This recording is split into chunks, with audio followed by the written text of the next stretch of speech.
It's the e-commerce master plan podcast. Here to help you solve your marketing problems and grow your e-commerce business. Cutting through the hype to bring you inspiration and advice from the e-commerce sector and beyond. Here's your host, Chloe Thomas. Hello and welcome to our latest podcast. I'm Chloe and it is awesome to have you out there listening. In today's episode, we're getting deep into the world of vlogging and content in order to build that community who are there, eager and waiting to buy your products the second they're available. Without the sponsors, the podcast wouldn't be possible, so please do check them out first. This episode is brought to you by SendPro Online from Pitney Bowes. Shipping and mailing from your desk has never been simpler than with SendPro Online from Pitney Bowes. With SendPro Online, it's just click, send and save for as low as $4.99. That's $4.99 a month. Try it free for 30 days and get a free £10 scale when you visit pb.com/masterplan. That's pb.com/masterplan. Cash flow slowing your growth? Exchange rate fees driving you mad? You need sellers funding. We've helped hundreds of retailers solve these problems with our easy way to access working capital and local currency collection accounts. We're the #1 direct lending platform of 2018 in the US. We also serve the UK and other markets coming soon. We provide funding from as little as $5,000 to as much as $500,000. And our customers have given us a 5-star score on Trustpilot. Let us help you navigate through these challenges with greater clarity and flexibility. Visit us at www.sellersfunding.com/e-commerce-masterplan. And now to introduce today's special guest. Christian Zeron founded Theo and Harris, which is a vintage watch retailer, in 2015. 4 years on, it's a thriving online store and vlog, which now does $2.5 million per year. Hello, Christian. Chloe, thank you so much for having me on. It's awesome to be chatting to you and to be talking about a subject I don't think we've yet covered on the podcast, all about vintage watches. But we'll get into that later. Before we get deep into that, though, how did you end up running an e-commerce business? You know, the answer is because it really is so easy to start one, in today's marketplace, right? I mean, I had no experience in retail. I was in college. I was a second-year college student. I had no experience in retail. I hadn't sold anything beyond, I think, fake IDs in high school, right? So going on, Wix and putting together a Shopify, whatever the heck we did at the time for, pennies, $10 a month or something like that, was made very simple. Right? It was very possible for someone with no prior experience to do it. And that's how we started. Very cool. And so was it a desire to create an e-commerce site, or was it, here's a product that I could sell and e-commerce is a good fit? Yeah, it was just, I figured, let me focus on a product that I am genuinely passionate about. And those are only a few things. And one of them, maybe the largest, is watches. I'm a really big, at the time, leisurely watch fan. I was reading about watches. I was even writing about watches a little bit in my free time. I mean, I was just a passionate kind of geek. Of course, not nearly as knowledgeable as the authorities in the business at the time. But that being said, I had a pretty substantial level of knowledge for an amateur. So I said, you know what? I think that this is a fairly immature market, meaning that the players aren't as strong as they will be, and it's the players aren't, there aren't as many players as there will be. So let's just take a shot and get in, So I started off and I bought a little bit of inventory. It was $10,000, which is plenty of money, but in that business, it's a very insignificant amount of money. And I started trying to at least sell watches. Very cool. And now, obviously, you've reached $2.5 million sales per year, which is pretty impressive. And I'm sure many of our listeners would like to emulate you on that.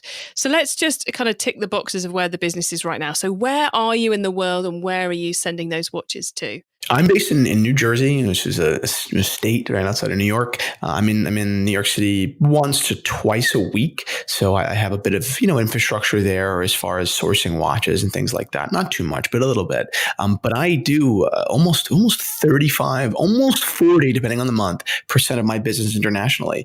We're very, very lucky that we're able to reach international clients, whether that means that it's a simple watch strap or it's a $25 $5,000 Rolex. We have clients in Great Britain. We have clients in Australia. We have clients in Italy and Germany. I've met some of these clients. I'm actually going to Oktoberfest in September for leisure. And I had 10 clients reach out and say, Christian, that's so great. Like, could we please meet? Could I buy you a beer? Can we, I think it's have mass. And I was like, yeah, we can, definitely. But let me bring you a watch, So it's an international business. Very cool. And you call your customers clients. So I'm guessing you have quite a one-on-one relationship with them due to the nature of the product? I do. I think that, when it comes to a high ticket item like watches or like cars or anything, I think it's very important to develop a very personal relationship, meaning, knowing your interests, knowing, what you like, what you don't like, in many instances, knowing who your kids are and when their birthdays are. You know what I mean? I think it's extremely important to, one, befriend them legitimately. And two, if you're not best friends, then, you have to kind of play the part sometimes because you need to foster that trust. And you mentioned about the product being relatively high price point. What sort of price points are we talking for the watches you're selling? So we have some exceptions. We've sold some watches in the sub $500 range, but really the vast majority of our business sits in that beginning of $1,500 up into the $12,000 range. That being said, we have, bought and sourced and sold watches, $25,000 and up. We're actually starting an effort right now to focus a lot more on the business between the $15,000 and $30,000 mark. So, it's a wide range, but predominantly between $2,000 and $10,000. And you mentioned sourcing there. Because obviously, if it's vintage, then you've got to find the product. You can't just call up the manufacturer and say, send us a box of 100. Exactly. So how important to the success of the business would you say is the product sourcing side as opposed to the product selling side? It's extremely important. Again, that's maybe one of my favorite parts of the job. I love getting to source and sift. It's the same way that someone that was manufacturing belts, let's say, from Italy, would enjoy that process. I love looking at hundreds of watches a month and only buying dozens. I think it's a blast sifting through a pool of mediocrity often to find something that's truly interesting or something that I know that someone else will feel as passionate about as I do. So are you doing the sourcing yourself? Because that's the impression I'm getting. I do all the sourcing. I'm the only person at Theo and Harris that is authorized to buy a watch. Cool. So you get to spend a lot of time looking at watches then? I spend a lot of money and time on watches. Sometimes Dare one ask, how often does a watch not quite make it onto the shop floor? So often. So I really do believe in the products that we sell from oftentimes an investment perspective. So I have tied up basically a substantial portion of my own assets, my own worth in these products. So I have no problem, buying a package of watches, a lot of watches, and putting them in a safe. I know that many people, don't practice what they preach as far as, the items they sell, but I believe in this market so strongly that it's very often that I buy a watch and it doesn't make it to the site. It may make it to the site in a year. Oftentimes, and it's a little bit off the beat, so I won't spend too much time on it, but there are watches that I looked at in 2018 and said, these are great value, but I think they're going up. So it's going to serve me to not sell it, to hold that capital and put it in the bank, forget about it, and maybe pull it out, 16 months from now. And that's paid off in spades. I guess that's one of the things about dealing in a vintage product is there's that element of speculation and understanding the market, isn't there? 100%. And just out of interest, what classes as vintage? Is a 2017 model a vintage model, or do we have to go further back?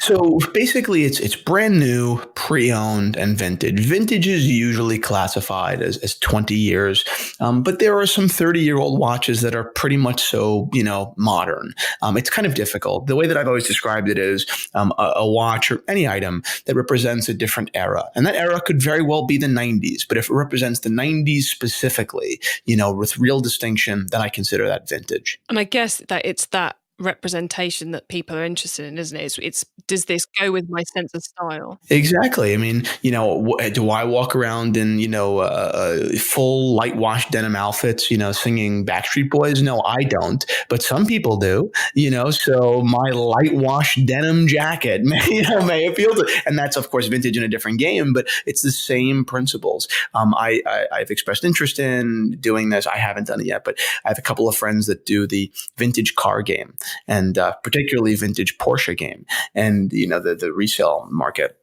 And the trick basically is, and it's fairly common knowledge, is you start to invest in the cars that your future clientele, meaning the people that are buying this in 2 or 3 years, grew up with. Like they grew up looking at.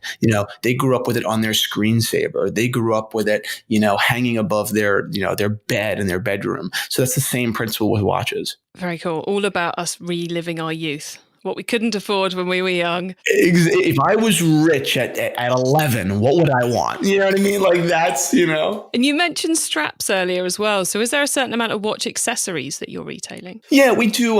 Basically, our revenue has a couple of tiers. Of course, watch retail. Then we do complementary goods, as in goods that complement watches, watch rolls, watch straps, wallets, occasionally bracelets, accessories like that. And then as we'll get into in a second, because we have leveraged social media through photos, but specifically through video, we've created a following. So now we are able to monetize our following and do brand partnerships and things like that. So those are the three ways that we basically, pay ourselves. Very nice. And a few quick questions for you before we get into that world of content. Which platform are you running all this on? Are you Shopify, Magento, or something else? Yeah, we're Shopify. And given you're on Shopify, there must be some widgets or plugins you're into. So what might they look like? Yeah, so I think the most valuable thing that I can kind of relay, and it's something that I just talked about on a team call the other day, is appealing to authority, right? I founded the company 4 years ago. But we really delegate out very seriously. So my employee number one was Anna, and I was making fun before. Anna manages almost all things digital, right? She manages just all of our computers. Like one of the most important tools that we use digitally is the Google Calendar, right? The entire team just has this thick all full color Google Calendar that manages everything. I can't even look at it; it gives me a headache. But we have that. Aaron, who's our webmaster. Aaron is actually the only team member that's not like 23 like I am, and Anna is, and Logan is.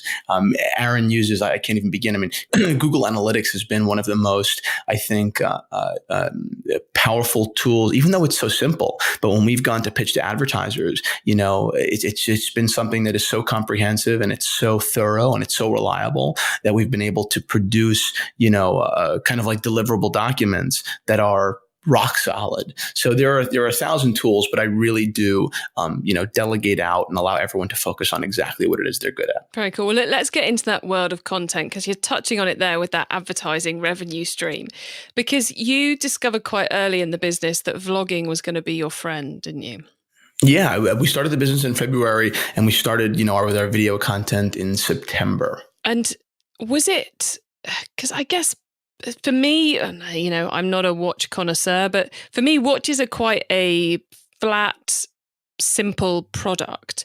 And they're certainly not the thing I would immediately assume that vlogging and content would be essential around. So how did it come to pass that you ended up getting so deep into the vlogging, so well invested, I guess, into the vlogging space?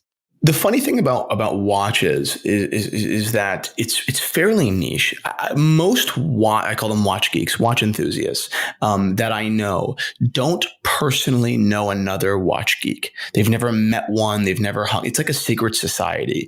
But obviously the internet is a tool that has enabled this entire community to connect all over the world. So a watch geek based in Cincinnati may feel like he's part of a larger community because he is, but through YouTube, through Instagram, etc. But at no point has he actually sat down with a like-minded person and said, "Wow, I really enjoy your insight about Rolex. It just never happened. So we've been able to, through YouTube, through Instagram, but YouTube specifically, build this community that makes people feel like the party that they've kind of always wanted to go to. It's a really geeky thing. It's kind of weird. I totally recognize that. But being able to, give insight and give opinion is of great value to a lot of our clients, because they've just never heard it before. And clearly gold dust as well from a marketing standpoint. So do you focus on the latest watch news, so what's coming out, or do you restrict it to the vintage side of things? It's actually a really good question. So obviously our business is, vintage watch retail. That being said, we completely recognize that vintage watches are even more niche than regular watches. So all of our content cannot circulate around vintage. Everything relates back to vintage in one way or another, but we, ride the kind of wave of what's going on in pop culture and modern watch news. Just today, for example, we released a video talking about Ellen DeGeneres giving Mark Wahlberg a watch. So it's hot topics, things that are clickable, ideas that people that aren't necessarily in the watch community might just click on. No, it's Ellen. It's Ellen DeGeneres. It's Mark Wahlberg. Sure, I'll click. You know what I mean? I guess, and then you've kind of almost got a funnel of content interest, haven't you? So you've got the person who's just interested in what Ellen's just done, who comes in and goes, "Ooh, watches," and then you've got the person who's going, "I like modern watches," going, "Ooh, vintage watches," and you're like a slow educational process. And it's been, for 3.5 years. So it's been very slow, and we've made so many mistakes. I'm so embarrassed with so many of the videos we have up there. It's just, it's what happens. But, the truth is, for better or worse, each video has contributed to a great net positive for ourselves and for the community. And, we're currently talking on an audio only podcast. And I know a lot of the listeners read blogs. How did you come to the decision that it had to be vlogging, not blogging or podding, I suppose? Yeah, no, another really good question. So, the biggest players. So when we started, we were brand new. We had very little money. We had no like industry veterans, no professionals. So we really just had to kind of play a different game. Everybody else out there, and there were quite a few major players in the content world around watches. Hodinkee one, A Blog to Watch is one, Fratello Watch is another. It doesn't matter, but those are the big players. They were almost all written content, and of course, highly educated people making a lot of great content. But ultimately, if I don't want apples to be compared to apples. I don't want you putting me next to Hodinkee, because I wasn't as educated as those people. So I said, I have to do something different here. And that's where video came in. Yeah. You can't compare me to the industry leaders if we're doing something totally different. We're in the same space, but we're not better or worse. And that was kind of the answer to, develop our own individuality. Oh, nice. There's a big old gap in the market that fitted with what you were doing. And then the community responded by consuming and consuming and consuming. And given, you spent a couple of years now building a community around that vlog content, have you got any tips to anyone out there who's thinking their audience, their customer base might be equally appreciative of vlog content, of how to get started? Oh, absolutely. I mean, really, ultimately, the big word is consistency. You've got to be. We have like 800 videos on YouTube, so many of which were failures, right? But ultimately, like I said, they've snowballed into a significant presence. Consistency is absolutely huge. The other thing that I would say when it comes to developing content, if you're already being consistent, but you can be consistently bad, which is a bad idea, is the other thing is self-awareness, right? Listen to your audience. Be aware. Is this the right direction I'm moving? Is my content actually furthering my goals? Because if you're just being consistent mindlessly, you're wasting a lot of your time. Now, that being said, the audience isn't always right. The audience doesn't always get the big picture. They've got their other things. They see the big picture of their lives. They don't necessarily see the big picture of yours. So it's really a matter of balancing, but you can't balance until you've actually weighed what's going on.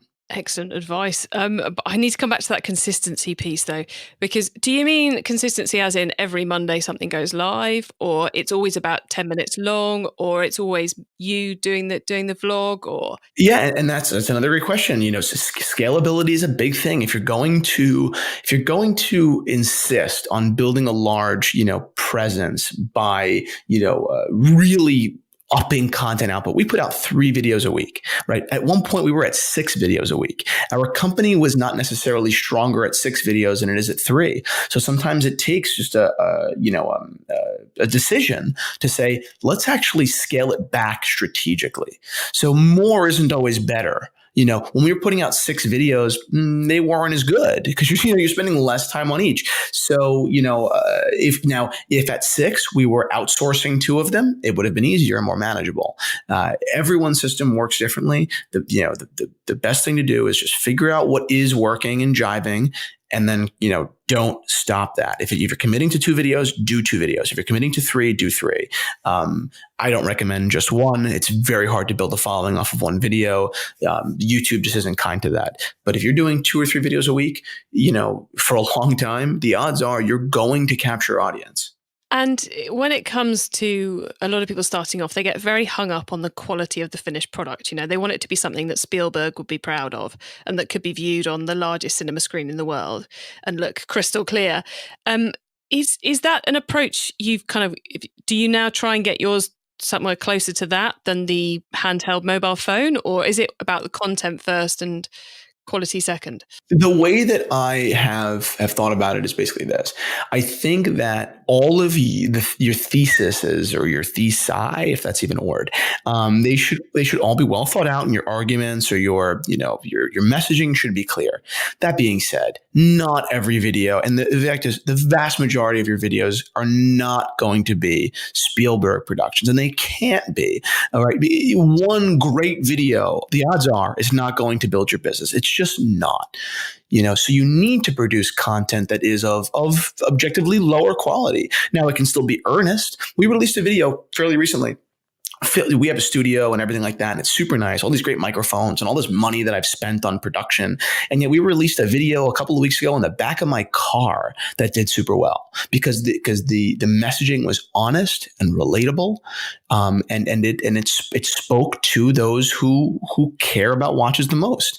So not every video can or should be this beautiful production. Most of ours aren't. That said, I do think it's a great tactic to hold yourself to a standard of producing, a particular number of great videos in a particular time span. Right now, we are dedicated to producing one truly great video a month. I mean, something that is just, impactful and almost perfect, or as perfect as we could make it.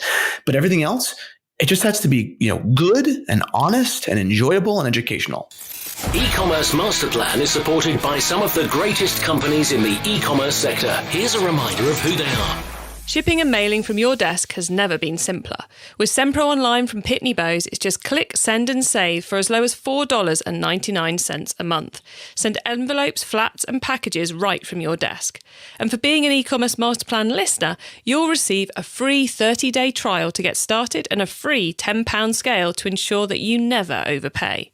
Save time and money on mailing and shipping with SendPro Online. Starting at $4.99 per month, you can also qualify for special USPS rates for letters and priority mail shipping, calculate exact postage online, and do it all by printing from your PC. Go to pb.com/masterplan to access this special offer for a free 30-day trial plus a free £10 scale to get you started. That's pb.com/masterplan. Experience shipping made simple with a free trial of SendPro Online from Pitney Bowes. Cash flow slowing your growth? Exchange rate fees driving you mad? You need sellers funding. We've helped hundreds of retailers solve these problems with our easy way to access working capital and local currency collection accounts. We're the #1 direct lending platform of 2018 in the US. We also serve the UK and other markets coming soon. We provide funding from as little as $5,000 to as much as $500,000. And our customers have given us a 5-star score on Trustpilot. Let us help you navigate through these challenges with greater clarity clarity and flexibility. Visit us at www.sellersfunding.com/e-commerce-masterplan.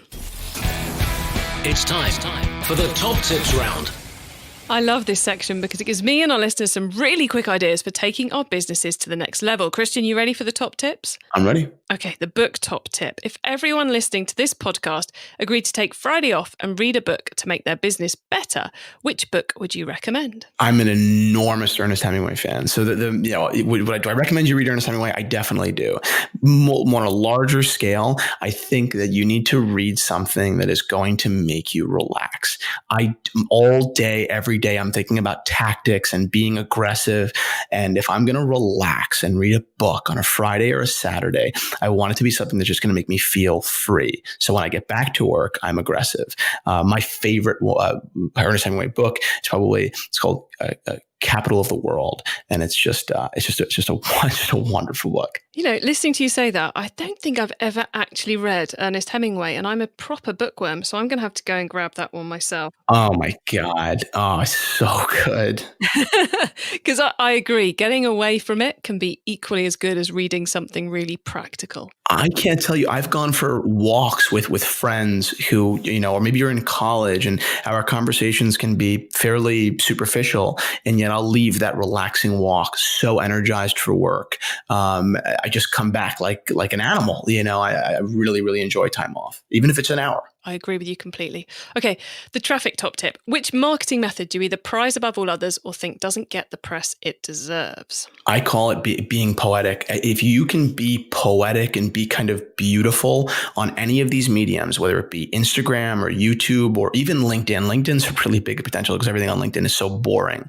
If you can figure out a way to be poetic on those mediums, people are going to feel like, whoa, like what was that? We've turned watches, which are a fairly, in many instances, status symbol, materialistic. Many people, they're very vapid. We've turned them into these products, these items that mean so much. They represent families. They remind you of your grandpa. They serve as these vessels into the past, and and all these things. And it's true, but it's not seen unless you communicate it. And that's more important than posting on Instagram. That's more important than being on YouTube. It's being there, beautifully. The tool top tip, maybe a collaboration tool, a social media plugin, a phone app, or just a way of working. Is there a cool little tool you use that makes you and your team more efficient from day to day? I know for 100% that Google Calendar keeps my entire company running.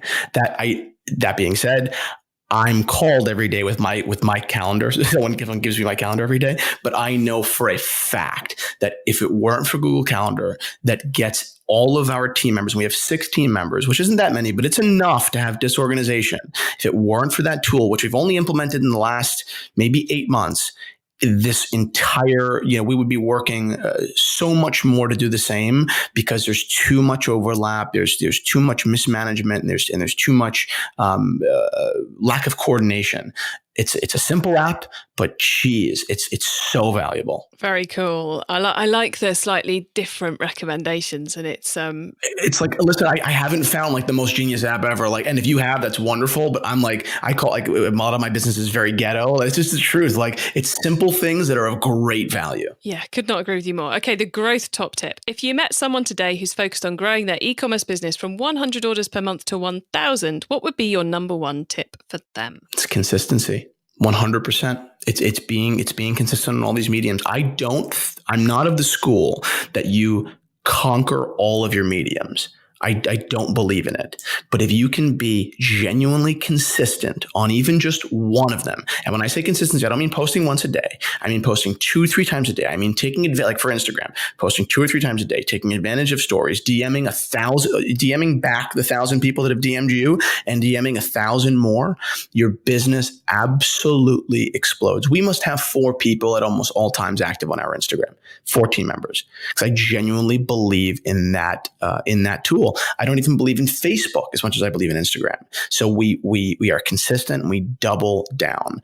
We do not hedge where we believe. Christian, great advice. I thank you very much for it. Now, before we say goodbye, could you please let the listeners know where they can find you and your business on the web and social media, please? Well, thank you all so much for listening. If you are a fan of vintage watches and want to learn about them, or if you want to buy one, head on over to theoandharris.com. But maybe for more of you, if you want to take a look into what it's like running a company like this, and it can be bizarre. I took a trip down to DC and bought $500,000 in watches a couple of weeks ago, and Chloe will put the link to the vlog that we made about it in the description, and it was wild. So if not for anything but a little bit of enjoyment, take a look at that. I love it. And yes, I will make sure the link is in the show notes for you all. Okay, Christian, thank you so much for being on the podcast. It's been great finding out about how, really doubling down on key channels has made such a difference for you. So thank you very much. That's great. I do like to hear a slightly different type of e-commerce every now and again. And I think Christian's business really does tick the box there. Theo and Harris is a very different type of e-commerce to what a lot of us do.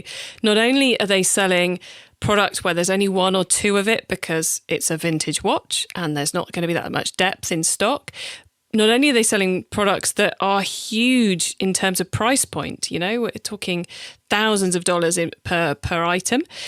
They also are doing it by focusing on building community through the use of videos, which is very unusual in the e-commerce space. So fascinating interview there. I hope you've got a few ideas. And if you've had we ought to do more video on your to-do list, hopefully the great advice Christian just given you there will have helped remove some of the fear factor around it. To get the notes from today's show, including the top tips, links, that video he mentioned, and details of related episodes, then head over to ecommercemasterplan.com/podcast. And if you're listening via Apple Podcasts or iTunes, please do give us some feedback via their review piece, because that helps get us up their algorithm and helps more people find us and listen to the show. I hope you have a great week and keep optimizing. Thank you for listening to the E-commerce Master Plan podcast. Find out more at ecommercemasterplan.com/podcast.